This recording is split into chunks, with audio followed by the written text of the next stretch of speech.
they're out of work, as well as us. I mean, yeah.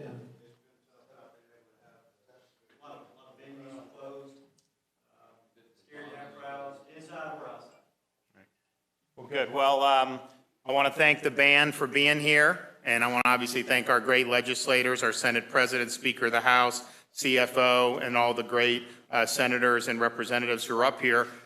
Today, we're signing a bill which you look at some of these things that haven't been happening as much, and I think part of the reason is because there's a fear of liability that, okay, if you have one of these events, are you going to end up having to battle lawsuits? So I think a lot of people have governed themselves accordingly with that fear, but we also we also believe, I think, as a legislature and certainly me as the governor, that we don't want to be in a situation where people are scared of being sued just for doing normal things. And so we worked very early on to to see ways that we could provide some certainty for both businesses and healthcare providers. This was obviously a top priority for many of us up here, and I think that the legislature has been able to deliver today. So we're excited about being here. We're excited about being able to sign the bill. I think it's very common sense. There have been other states that have done this, but I think that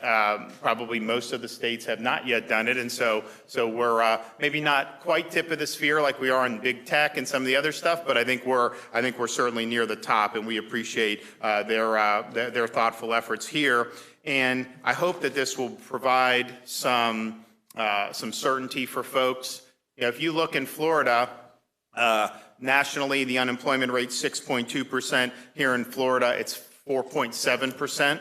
And that's with still having some of the issues with liability people are concerned about. That's with there being a federal lockdown on the cruise line industry. That's with there not being the type of flights that we're used to having coming in where people are coming and spending money in Florida. So we're ahead of the curve, much more ahead of the curve of you look at states like New York, California, even Texas, we're far ahead of them in terms of our economic performance and better in the health metrics as well, which we appreciate. So, but this I think is going to be really, really good. So this bill will be effective immediately, and I think the message is we want folks to be able to live their lives, provide opportunities for people to do different things, and then let individuals make the decisions about what they want to do. You want to go listen to the band, go do it. You don't, that's fine, but we want those opportunities for as many people as possible. So I thank Senator Simpson, I thank Speaker Sprowls, and everyone here. I'm going to let them come up and say a few words, and then I will sign the bill. Chris? Well, thank you, Governor. I appreciate you holding this event today. I tried to talk the Senate President into karaoke when this is over, but we couldn't agree on a song. It's really the first thing we haven't been able to agree on all session long. What we're doing here today is very important. The governor mentioned that there's other states who have addressed COVID liability for businesses and healthcare. But I'm proud to stand with him, with President Simpson, with our colleagues in the Senate and the House to tell you that this is the most aggressive COVID liability protection bill in the United States of America. And that was...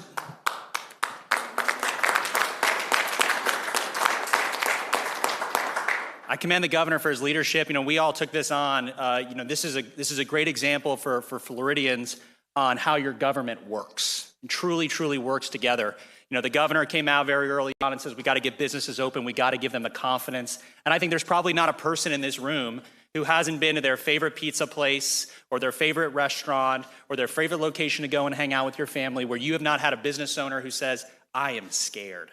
I am worried about what could happen. Even though I'm doing all the right things, I'm worried that I could get hit with a lawsuit. Or you have our frontline healthcare workers who've been working so hard during this pandemic who are concerned that they too could be a victim of a frivolous lawsuit, even though they're doing the right thing. What this bill does is says if you're doing the right things, you're protected. You're protected and you have the most aggressive protection in America. If you're doing the wrong things, then there's a way for people to get there. But this is an awesome example about how our partners in the Senate, Senate President Simpson and I got to work together with our Senate colleagues, with our House members, Chair Burton, on the healthcare committee, spearheaded our work in the healthcare liability bill. Representative Lawrence McClure from Plant City tackled our business liability bill, which we passed off the floor week one. But we're proud of the work of the House and Senate. It's a great example of our government working for small business owners and for people throughout the state who are doing the right thing. We're delighted to be here.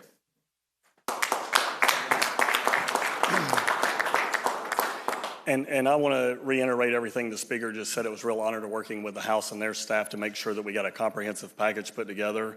But the reason this bill is so needed is because this governor had a vision. As soon as we shut down, how do we reopen safely? How do we protect our most vulnerable?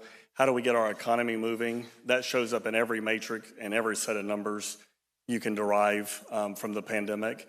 And so this governor has shown great leadership. We've had businesses, frontline workers in healthcare, that in the face of the tragedy that they were facing last March, April, May, had to go to work every day, had to prepare, had less PPE than they would have preferred to have had. This bill was essential to make sure we protected those folks. All of the days that were shut down, there were no farmers shut down anywhere. There were no truck drivers shut down anywhere. Everyone still had to eat. Everyone still had to go to work that was going to provide for those basic services that had to be accomplished, so that we could all live our lives, even in a lockdown state. So when we think about being locked down, we're talking probably 30 or 40% of our population were actually locked down. The rest of us were still working every day.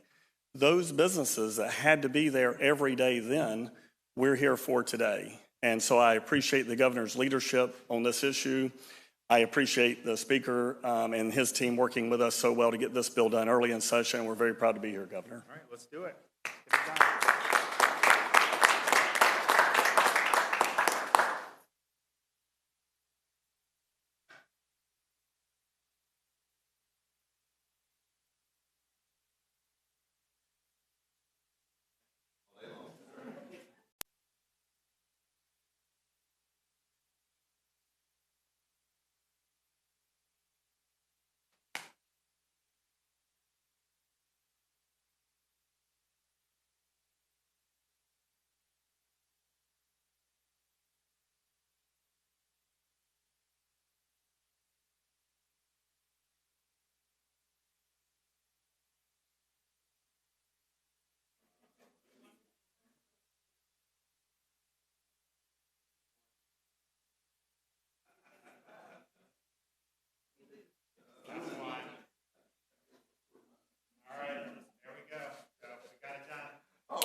I just wanted to make some comments.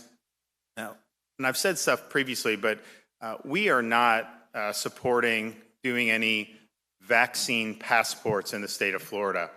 No one was more aggressive about getting this out. If you look at all the different points throughout Florida, whether it's a hospital, county health department, a retail pharmacy, a drive-through sites, church sites, all this stuff, it's important. But we always said we want to provide it for all, but mandate it for none. And that was something that, while it was advised to take, particularly if you're vulnerable, we were not going to force you to do it. So there was never under discussion any mandates to take vaccines. We will not have COVID vaccines mandated in Florida. The flip side of that, though, with these vaccine passports is it's completely unacceptable for either the government or the private sector to impose upon you the requirement that you show proof of vaccine to just simply be able to participate in normal society. You want to go to a movie theater? Should you have to show that? No. You want to go to a game? No. You want to go to a theme park? No. So we're not supportive of that. I think it's something that people have certain freedoms and individual liberties to make decisions for themselves. I also wonder, it's like, okay, you're going to do this, and then what, give all this information to some big corporation? You want the fox to guard the hen house? I mean, give me a break. I think this is something that has huge privacy implications.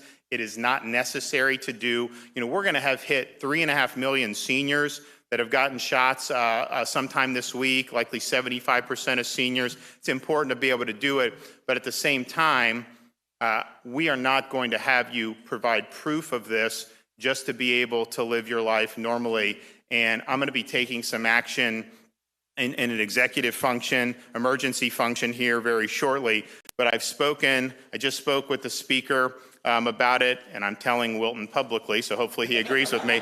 But we need the legislature to come in and just say this is not happening in Florida. And I think that would provide a lot of certainty for a lot of people. I understand kind of how some folks can embrace the idea, and I'm not saying it's all necessarily done for bad purposes, but I think ultimately it would create problems in the state. It's not necessary to do, and so we're going to look to do it. So we will do some action this week, and then we will also work with the legislature. If you're going to be doing something on reform in terms of the outgrowth of this COVID crisis, and I do think there needs to be reform, including, I think that there should be more robust checks on the governor. Even though I utilize this power judiciously, I was trying to lift people up rather than continuing to lock people down. But you think about it, we have kids locked out of schools in different parts of this country for over a year. We have businesses that have been locked down and lives destroyed for over a year based on one governor's decision. And yes, even though I didn't take that, what if I had done that or someone else had done that? There needs to be some checks there. There needs to be checks on local government. They should not be able to be closing things down like we saw. I had to pry a lot of this stuff open over the summer, and that's why we see boom in certain parts of the state as a result of that. So I think all those things are important, but as part of that, I think we need to say with a COVID vaccine, no passports, no mandates. And I think the vaccines are already showing to be beneficial. If you look at the senior rates, the seniors are doing better than the overall population in terms of fewer hospitalizations and fewer infections even. So I think it's good, and we've obviously worked very hard to get it. At the same time, this is an emergency use deal. It's not necessary, it hasn't even been fully approved by the FDA. And I just think that to do the vaccine passport's a big mistake. So we're taking action, and we're going to work with the legislature that whatever gets across the finish line to reform in light of this will also have something to say that that's just simply not going to be permitted in the state of Florida.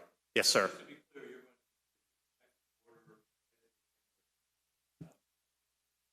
And you're asking the legislature to also pass legislation. So I think, yeah, so we're going to do an emergency order, which is obviously temporary, but then we want them to make it permanent to say no COVID vaccine passports. This is something that we want available for all, but mandated for none. Can you talk about the people that were affected by your decisions? There were pregnant women, people with COVID, people caring for children at home who were denied unemployment state because you didn't waive the requirements. And Who's that? Can you give me that information? they did waive them in states like Texas. You have the information on those people that you can provide? Well, yeah. Why didn't you waive it here? Why were those people denied? So you didn't, can you provide me the indications of that or the examples? Provide us the information. because Okay, we have it. all right. Next. I mean, Governor, are you asking for names, or we're asking you questions about actions you've taken? So are you looking for names that we need to give you? I don't trust the premise of the question. So yes, I would like to see some validity to what they're saying before I indulge the premise, because I don't think that the premise, it's not something I'm going to accept at face value. Okay, let's do something else. Yes, sir. What's your take on the THC cap that's moving to the House? I have not endorsed that, and it's not something that I'm pushing. So I think I have talked with Chris about it, but it's not something I'm endorsed. Paul, there's $3 million in your recommended budget that was for a marijuana testing. There's also legislation allowing DOH to take tests from MMTC. I don't know if you have any more information on that, or. Well, no, I mean, I think that's, if you look at some of the stuff that's now coming down the pike, I mean, some of this stuff's got a lot of really bad things in it. And it's not necessarily what you would have had 30 years ago if someone's in college and they're doing something.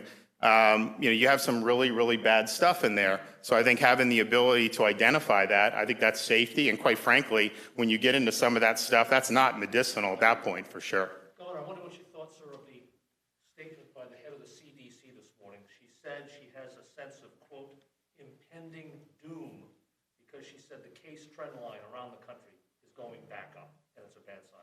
So listen, when you're in those positions, I think what you want to be doing is providing calm to people, provide the facts, but when you start talking about doom, I mean, what you're saying is that the vaccines must not work because we've had millions and millions of people around the country vaccinated, states like Florida prioritizing the elderly. I think it's working. I think it's good. I think if you look, this thing has followed a very consistent seasonal pattern. So right now you see a little bit more increases in some of the northern parts of the country, but that tracks almost exactly with what happened last March and into April. And I think what you'll likely see is I think you'll see a decline across the country as we get into April and May. And then I think what you need in our part of the country, based on last year, we never really go without in terms of the pattern of this. The North, they go spike and then they go nothing over the summer, then it comes back. So we obviously had the most significant outbreak June, July. And so I think we're going to have enough protective coat between immunity conferred by infection and by the vaccines by when we get to that point. But I think what you're seeing is the natural cycle of this. I think it's repeating itself year over year. And I think also when you look at, they say, oh, this state has all these new cases. But if you look, if they're all young people, and if the elderly people are protected, then you're not going to see a big surge in hospitalizations. And so in Florida, our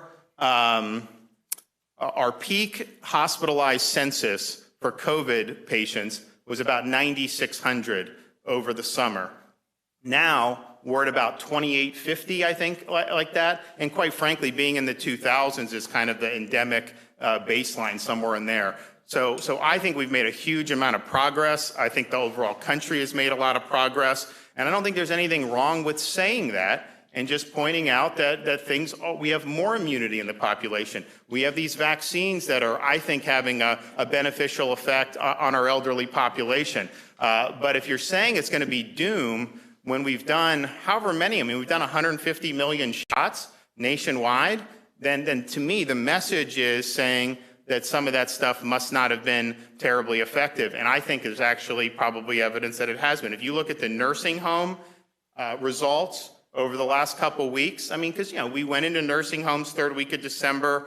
We obviously had a bigger task than most states because we've got almost 4,000 LTCs. But if you look at that, by the time you did the first and second dose, probably December, January, first dose, end of January, February, maybe even into March for the second dose. Now you're a couple weeks beyond that, and you're really starting to see the decline across the country. It's really exciting to be able to see that. There's a lot of people that have been protected by getting those vaccines out. So I think things are going well. Now, we anticipated a little bit of a blip up in March, just because that's typically what happens. You go December, January, it goes down in February, a little up in March, and then it goes down in April and May. But I think the hospitalizations have been very stable because of the Seniors First vaccine strategy. The fact is the folks who are getting testing positive tend to be people who are at very low risk for hospitalization, and that's a good thing. Yes, sir. Yes, sir. Yes, ma'am.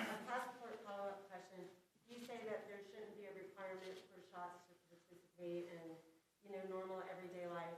The state has mandates for school children. The state also has some mandates on. Well, first of all, this vaccine. I wanted to ask how you feel about that because I just want to kind of. So I'm not aware of any mandate to say that if I want to go to a football game or a basketball game. I'm talking about children going to public school. There is an exemption for religious exemptions. And I think those are important.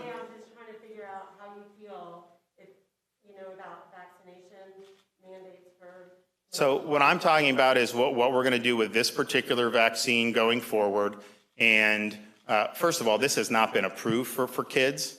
It has not been. Now they're going to try that. But I also think this particular vaccine would be totally inappropriate to mandate for kids, given how low of a risk kids are to COVID-19. If you talk to folks, the respiratory hospital admissions for respiratory viruses for children this year, dramatically down year over year this winter compared to what it was in kind of the normal flu season. And that's an indication. And so it's not approved for kids. If it would be approved for kids, I would not support mandating it for kids. In fact, I mean, I think given how low risk COVID is and given how low of a risk the school setting is, it wouldn't make any sense to do that. But our vaccine passport is specifically focusing on the COVID-19 vaccines, the EUA that are under EUA.